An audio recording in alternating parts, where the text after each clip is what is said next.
Lesson 8.2 problem set, we are going to answer different questions that either ask us just to find the number of ways or to find the probability. In the first three, you need to decide whether you have a permutation, a combination, or a permutation with repetition.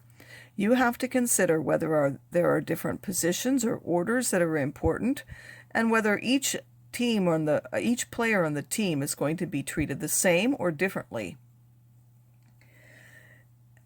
And then you have to decide if it's a permutation, are there things that are repeated where we can't tell the difference between them?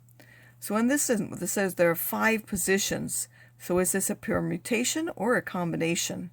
In this one, we are simply picking elements to be in where there are 8 different appetizers. We're simply picking 3 of them. We're going to eat all of them. And finally, we have zip codes that we want to know how many orders are there of the numbers in this particular zip code. So since there are orders, that's implying it's a permutation. You have to consider whether there are repetitions or not.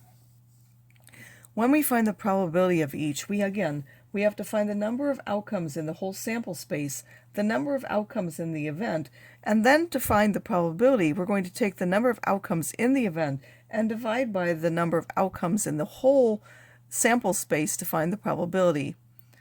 So the first part is simply comes from here. If 4 cards are randomly drawn from the red half, that's going to give us the total number of outcomes in the sample space. And then the second part, what is the probability that they're all diamonds? That's our event A. You have to decide again, is this a permutation or a combination? Are all the cards going to be treated the same? If so, it's a combination.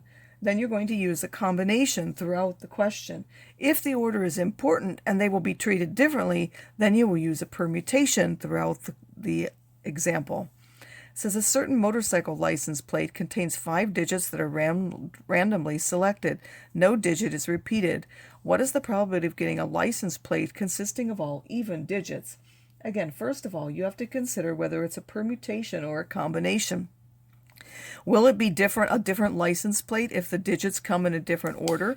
If so, it's a permutation. If the order of the digits is unimportant, then it would be a combination. Once you have decided that, you first have to decide that you're going to contain 5 digits. That's going to be for the sample size S. What if the way to get 5 digits? Remember that there are 10 digits altogether. We want to use 5 of them. Then the probability that they're even, or the number in even, that's our event A. In number 6, there are equally many boys and girls in a relatively large senior class. If 5 seniors are randomly selected to form the student council, what is the probability that the council will contain at least 4 girls? For this one, you can use the fundamental principle of counting to find out how many ways there are to get 5 seniors.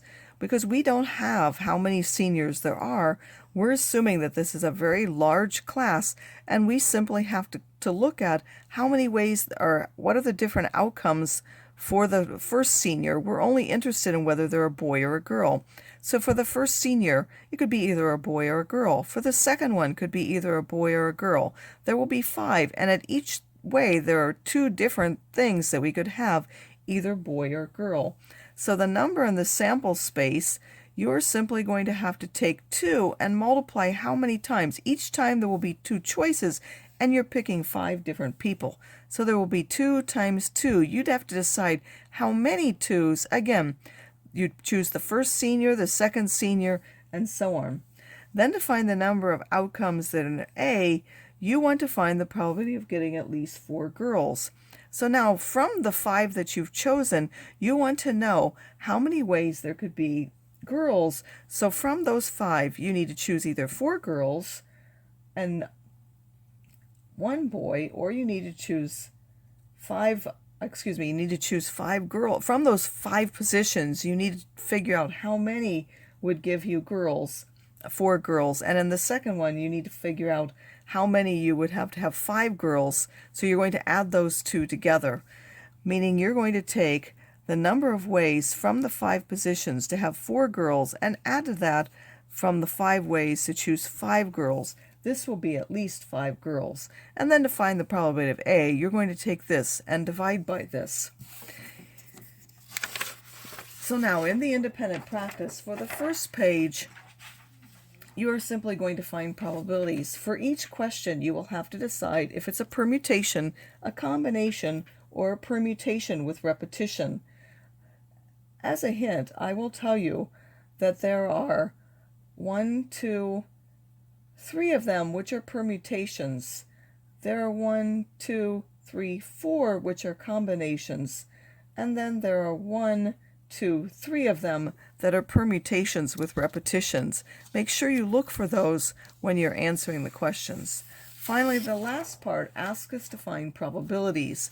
We have to again find the number of outcomes in each, and then we need to figure out how many are for the question that we want. Sometimes the answer will be just one that we will get simply by thinking that there's only one way for that to happen. And other times we might have to list them or count them in other ways as shown in the examples in order to find out how many of their ways are to do the question. So again, for the first one, there are 11 students are in a committee. If 3 students are to have official duties, that's where we're going to get the sample space before we actually ask the question. That's where we're going to get our S from. Again, you have to decide if that's a permutation or a combination in order to count that. Then from A, you're going to look at the question, and you want to find the ways to have Sarah as the chair, Mai as the secretary, and Jamal as the treasurer. Think of how many ways that could happen. You may just be able to write it down, or you may have to count them. And then to find the probability, you're going to find the number of outcomes in A and divide by the number of outcomes in S. 2 of these questions are permutations. 2 of them are combinations, and 2 of them involve permutations with repetitions. Please make sure you look for that when you answer the questions.